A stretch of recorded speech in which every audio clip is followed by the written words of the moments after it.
Shalom semuanya. Apakah saudara pernah merasa kehidupan kekristenan begitu melelahkan? Bertanya-tanya mengapa menjadi orang Kristen sangatlah sulit. Bahkan saudara merasa begitu banyak ekspektasi yang saudara harus lakukan untuk menyenangkan Tuhan. Seakan-akan untuk mendapatkan berkat dan perkenanan Tuhan memerlukan begitu banyak usaha. Begitu banyak hal yang harus dilakukan dan juga dihindari di waktu yang bersamaan untuk menjadi seseorang Kristen yang sempurna. Dan tanpa kita sadari, kita pun menjadi sangat lelah dengan kehidupan kekristenan yang mengejar kesempurnaan. Mencoba untuk memenuhi seluruh peraturan, baik yang tertulis ataupun tidak tertulis.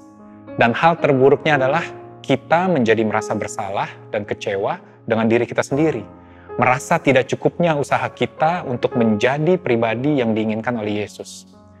Semua keinginan baik ini dilakukan oleh orang-orang Kristen yang tulus dengan satu tujuan, yaitu tidak ingin mengecewakan Yesus. Namun ada hal menarik yang dikatakan oleh Paulus kepada gereja di Galatia ketika mereka melakukan hal-hal yang baru saja saya sebut di atas. Paulus menyebut mereka sebagai orang-orang Galatia yang bodoh, yang dalam bahasa aslinya berarti tidak mempunyai pengertian yang benar atau tidak bijaksana. Paulus bertanya kepada mereka, siapakah yang telah mempesona kamu? Bukankah Yesus Kristus yang disalibkan itu telah dilukiskan dengan terang di depanmu? Lalu dia melanjutkan, hanya ini yang hendak kuketahui daripada kamu. Adakah kamu telah menerima roh karena melakukan hukum Taurat? Atau karena percaya kepada pemerintahan Injil? Adakah kamu sebodoh itu? Kamu telah mulai dengan roh, maukah kamu sekarang mengakhirinya di dalam daging?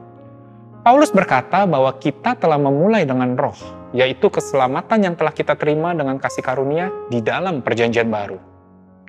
Lalu mengapa kita mau mengakhiri, atau di dalam bahasa aslinya, menghidupi kehidupan kita setelah diselamatkan oleh roh dengan daging yang bergantung kepada diri sendiri dan tidak bergantung kepada dia? Tanpa kita sadari, kita seringkali menempatkan anggur baru yang Tuhan berikan di dalam perjanjian barunya ke dalam kantung anggur yang lama, yaitu perjanjian lama Tuhan. Itu malah akan merusak keduanya. Kita hidup di dalam perjanjian baru dengan sebuah mindset perjanjian lama. Apa sih mindset perjanjian lama? Kita bisa lihat dengan jelas dari karakteristik perjanjian lama yang tergambar di dalam hukum Taurat, yaitu menuntut sebuah kesempurnaan dari saudara dan saya. Hukum Taurat berbunyi, saudara dan saya tidak boleh menyembah Allah lain. Saudara dan saya harus mengingat dan menguduskan hari Sabat. Saudara dan saya harus menghormati orang tua kita. Saudara dan saya tidak boleh membunuh, berzina, mencuri, mengucapkan saksi dusta, dan mengingini kepunyaan orang lain. Seperti yang sudah pernah kita tunjukkan di episode Why Grace sebelum-sebelum ini, bahwa hukum Taurat itu kudus dan sempurna. Namun karakteristik dari perjanjian lama adalah menuntut kesempurnaan dari saudara dan saya. Fokusnya adalah saudara dan saya yang harus melakukan untuk mendapatkan. Dan sudah kita tunjukkan di video sebelumnya bahwa tidak ada seorang pun yang sanggup. Kalau saya boleh ilustrasikan dengan sebuah gambar pohon, maka akar perjanjian lama itu saya akan sebut sebagai self atau diri sendiri.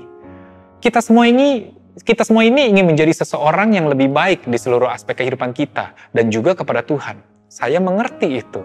Namun selama kita mengupayakannya dengan usaha kita, bahwa kita yang harus bekerja keras untuk mewujudkan itu semua, maka kita masih berada di dalam akar yang sama, yaitu self. Contohnya, kita bergantung kepada diri kita sendiri agar diterima atau diberkati oleh Tuhan. Nah, akar dari self itu sendiri bisa menghasilkan dua macam buah. Di satu sisi, buah-buah yang muncul seperti terlihat lemah, yaitu perasaan tertuduh, perasaan bersalah, tidak cukup baik, tidak pantas, berbeban berat, dan terperangkap dengan seberapa baik yang harus kita lakukan. Namun di sisi yang lain, buah-buah yang muncul akan terlihat agresif, seperti menjadi sombong, menganggap diri yang paling benar, judging, jadi sering mengkritik orang, menaruh ekspektasi ke dalam kehidupan orang lain, dan selalu mempermasalahkan perkara benar dan salah. Anda bisa lihat kan, dua-duanya mempunyai buah yang salah. Semakin kita hidup di akar self, maka sebenarnya semakin kita hidup terbelenggu dan tidak berkemenangan. Inilah mengapa Paulus bertanya, adakah kamu telah menerima roh karena melakukan hukum Taurat atau karena percaya kepada pemberitaan Injil? Sebab perjanjian baru yang datang di dalam kasih karunia Yesus mempunyai karakteristik yang sangat berbeda. Firman Tuhan berkata bahwa akan datang waktunya, aku akan mengadakan perjanjian baru dengan kaum Israel dan kaum Yehuda. Bukan seperti perjanjian yang telah kuadakan dengan nenek moyang mereka. Atau perjanjian lama. Pada waktu aku memegang tangan mereka untuk membawa mereka keluar dari tanah Mesir. Perjanjianku itu telah mereka ingkari. Meskipun aku menjadi Tuhan yang berkuasa atas mereka. Tetapi beginilah perjanjian yang kuadakan dengan kaum Israel sesudah waktu itu. Aku akan menaruh Tauratku dalam batin mereka dan menuliskannya dalam hati mereka. Maka aku akan menjadi Allah mereka dan mereka akan menjadi umatku. Dan tidak usah lagi orang mengajar sesamanya atau mengajar saudaranya dengan mengatakan, kenalah Tuhan. Sebab mereka semua besar kecil akan mengenal aku. Sebab aku akan mengampuni kesalahan mereka dan tidak lagi mengingat dosa mereka. Karakteristik dari perjanjian baru adalah Tuhan yang memenuhi kesempurnaan itu. Kita bisa baca dengan jelas disebutkan beberapa kali bahwa aku akan, dan aku akan. Yaitu kita akan mendapatkan karena Dia yang melakukan. Jadi di sini ada satu akar lagi selain self, yaitu Yesus. Dan Yohanes 15 ayat 5 berkata, akulah pokok anggur atau akar dari pohon anggur, dan kamulah ranting-rantingnya. Barang siapa tinggal di dalam aku dan aku di dalam dia, ia berbuah banyak. Sebab di luar aku, kamu tidak dapat berbuat apa-apa. Kalau dalam pohon self, kita bisa melihat buah yang dihasilkan adalah buah yang salah. Sedangkan dari akar Yesus, buah yang dihasilkan adalah kerendahan hati yang sesungguhnya. Karena kita tahu yang melakukan adalah Yesus dan bukan kita. Kita akan merasa tidak bersusah payah, sebab bukan kita yang mengerjakan. Dan ini akan menghasilkan sukacita yang sesungguhnya. Dan kita juga akan mendapatkan buah-buah roh yang tertulis di Galatia 5. Inilah yang dimaksud dengan Ibrani 8 ayat 6. Bahwa ada suatu pelayanan yang jauh lebih agung.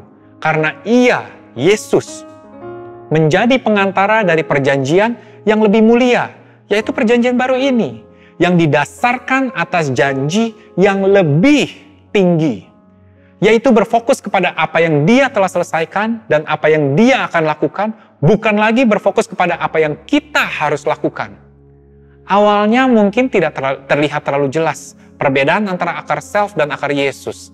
Namun seiring waktu, perbedaan itu akan terlihat lebih jelas. Kita bisa melihat bahwa perjanjian lama sifatnya selalu menuntut, namun perjanjian baru sifatnya adalah memberikan atau menyediakan. Perjanjian lama berfokus kepada kesempurnaan kita, sedangkan perjanjian baru berfokus kepada kesempurnaan Yesus. Bukan kita yang melakukan atau perlu menyelesaikan, namun Dia yang telah menyelesaikan. Oleh sebab itu Paulus berkata, aku sekali-kali tidak mau bermegah selain dalam salib Tuhan kita Yesus Kristus. Karena kehidupan kita sesungguhnya adalah hasil dari pekerjaan Yesus. Yesus mau memindahkan kita dari akar self ke akar Yesus. Maka itu biarlah kebenaran ini boleh berakar di dalam kehidupan saudara dan saya. Katakanlah setiap hari, Tuhan Yesus, bantu saya untuk dapat bisa bersandar dalam pekerjaanmu yang telah selesai. Dan biarlah kasih karuniamu menyempurnakan apa yang tidak bisa aku lakukan sendiri. Oke semuanya, terima kasih sudah menonton video ini. Jika kamu ingin memberikan pertanyaan, komentar, ataupun kesaksian, kamu bisa lihat di slide berikut ini. See you!